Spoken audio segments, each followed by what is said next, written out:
But there's good news, and the good news is coming from Scotland, where we discussed a few months ago the push for Scottish independence, the idea of Scotland breaking away from the United Kingdom, Great Britain, which is a very exciting concept.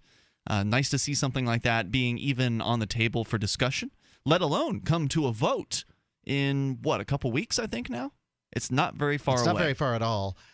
I've got to kind of wonder about this.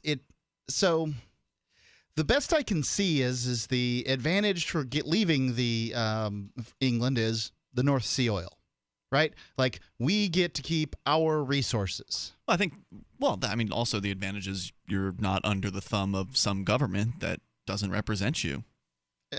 The government that you're going to have in Glasgow isn't going to represent you either. No, that's true. But at least it'll be a little closer to home. I mean, yeah. I, for one, would rather have the New Hampshire state government to deal with than the federal government. I agree with you, but do you understand that you're an ideologue? You're not looking at this from any practical standpoint.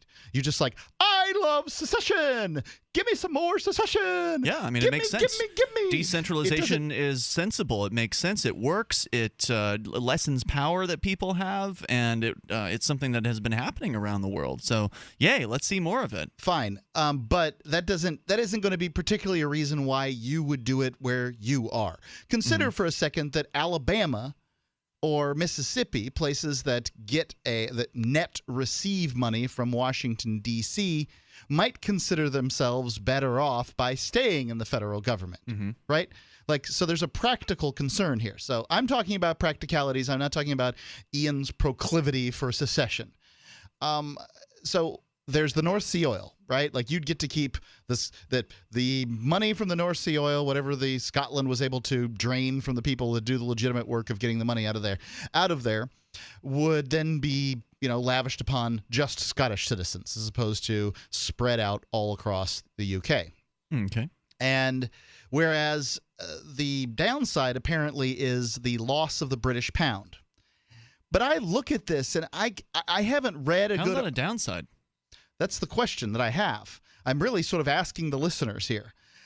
I haven't read anything that makes me believe that it's a great idea to be still using the British pound. I mean, if they want to tie it's a currency, a state currency, right? So if they want to make the Scottish mutton, and they want to call it, they want to tie it to the pound, they can do that. For instance, the Belizean dollar is tied to the U.S. dollar at 50 cents apiece. I don't know why they chose to do it at 2-to-1 when they could have just done it 1-to-1. These are just arbitrary numbers.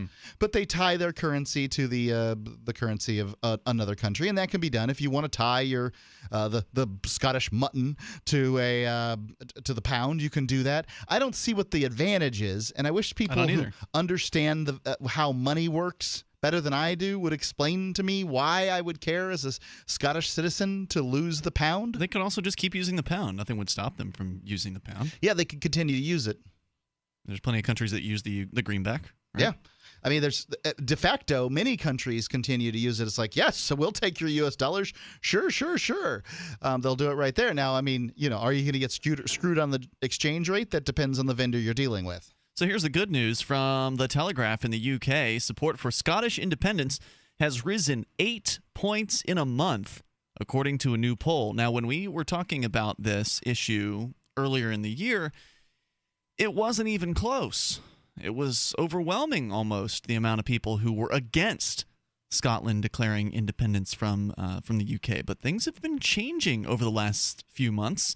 The no camp, that is those who do not wish to leave, are now just 6 points ahead of the yes campaign, down from 14 points in just mid-August and 22 points early last month. So things are changing dramatically as the poll or the actual vote approaches. Within just about a month, it's gone from 22 points that the no camp was 22 points ahead to 6 points ahead. That's a huge closing of the gap to happen within approximately a few weeks. Yeah. So people are starting to be swayed. People are starting to pay attention to this issue over there. Word is getting out. The latest YouGov poll found that excluding don't knows, 53% of those questioned plan to vote no, while 47% would back yes. That compares to 57% for no and 43% for yes in mid-August, and 61% for no and 39% for yes at the beginning of last month. Blair Jenkins, chief executive of Yes Scotland, said, quote, "This breakthrough poll shows that Yes has the big momentum. It's an all-time high for Yes support in a YouGov survey so far, and an 8-point swing from no to yes in just 3 weeks. We only need another 3-point swing to achieve a yes for Scotland on September 18th. So wow. We're literally just over 2 weeks away from this vote at this point. He goes on saying Scotland is one of the wealthiest countries in the world. More and more people are beginning to realize that a yes vote is Scotland's one opportunity to make that enormous wealth work better for everyone who lives and works here, create more jobs here, and protect vital services such as the NHS from the damaging effects of Westminster privatization." So they want to keep their national health program intact. It's not necessarily a libertarian movement here, but it doesn't have to be. It doesn't have to be. Right, that's not the issue at all. I mean, that's what's great about secession. It benefits a lot of people. Prior to World War I, there were fewer than 100 countries. Now there are more than 200. Well, that's only a partially accurate statement. There were more countries prior to the period prior to World War I. So it was like a lot, and then it went down to 100, and then it went up. Since then. There was a centralization. There's no doubt about that. But the fact is that I think that we can see that different groups are going to want their voice, and they feel like they can get a better voice by being whatever that group is. And I think that here in the United States,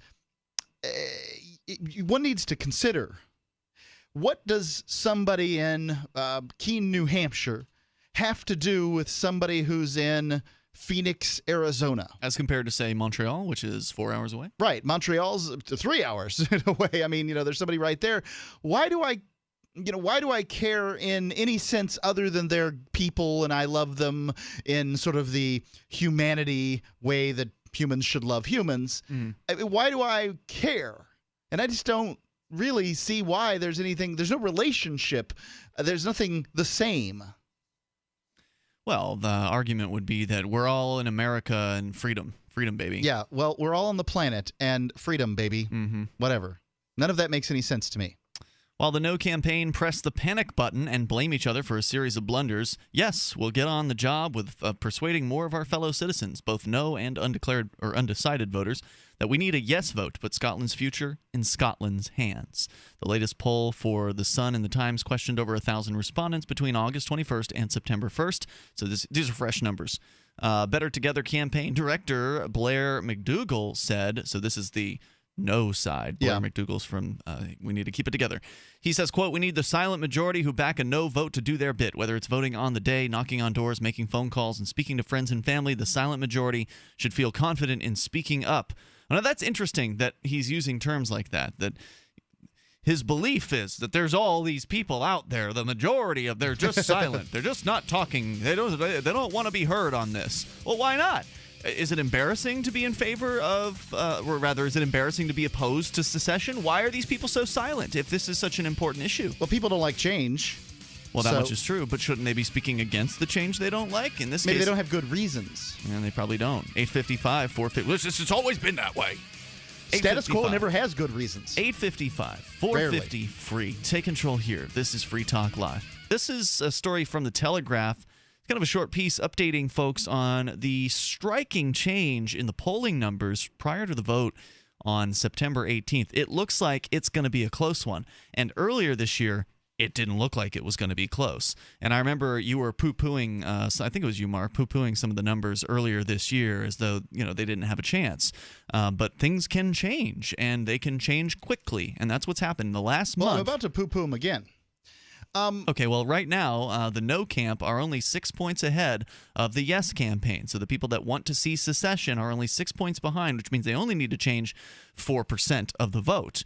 And so they can do that. That's doable at this point. Consider for a second, I don't know, like I'm looking into this with new eyes now that you're talking about the vote being close. I like the idea of people being ruled closer from home to home. I would like that home to be inside yourself. I believe one should rule oneself. But regardless, I think these are all very interesting. But do you think that a decision as important as this should hinge on a 50% plus one vote? I mean, don't you think that it should be more important than that? Like, it should be bigger than that? Are you saying majority? It should be 60% or 70%? It would seem to me that if you're going to, I don't know, sever ties that are hundreds of years old. Well, I'd rather have to reach 51% on that. I agree that it's from a practical standpoint, that's what I'd prefer too. I'm asking you about should. It could be a problem if somebody tries to flip it back. Like if 2 years later the resolution's on the ballot to rejoin the UK and all they need is 50%, so it could be bad from that perspective. But no, I'd rather see this be 50% because it's a lot harder to make it to 70%. Agreed, 100%. Yeah. I understand where you're coming from. I'm talking about what's right, not what you'd like. None of this is right. It's a government system. There you go. Either way, people are going to be forced to do something they don't want to do.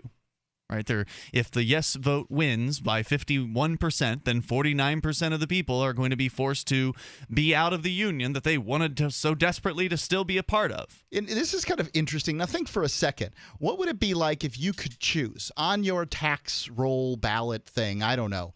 If you could choose, and I'm talking about everybody in Scotland, could choose whether or not they wanted the new government in Glasgow to represent them, or if they wanted the old government in London to represent them. It'd be that right there is an amazing paradigm shift.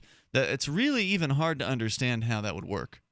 I mean, it's a cool idea, and I support it, and I think that that's the direction things should move in because it's more decentralization, more choices in the marketplace, right? Which would be great, and then there would, in theory, be more competition between these different governmental organizations. There'd also be replication, though. I mean, there's some things that governments do that, like, do you want, for instance, there's towns all across New Hampshire that have 6 fire trucks. Mm-hmm. You've got 200 people in your town, between 200 and 1,200 people in your town. Do you really need 6 fire trucks?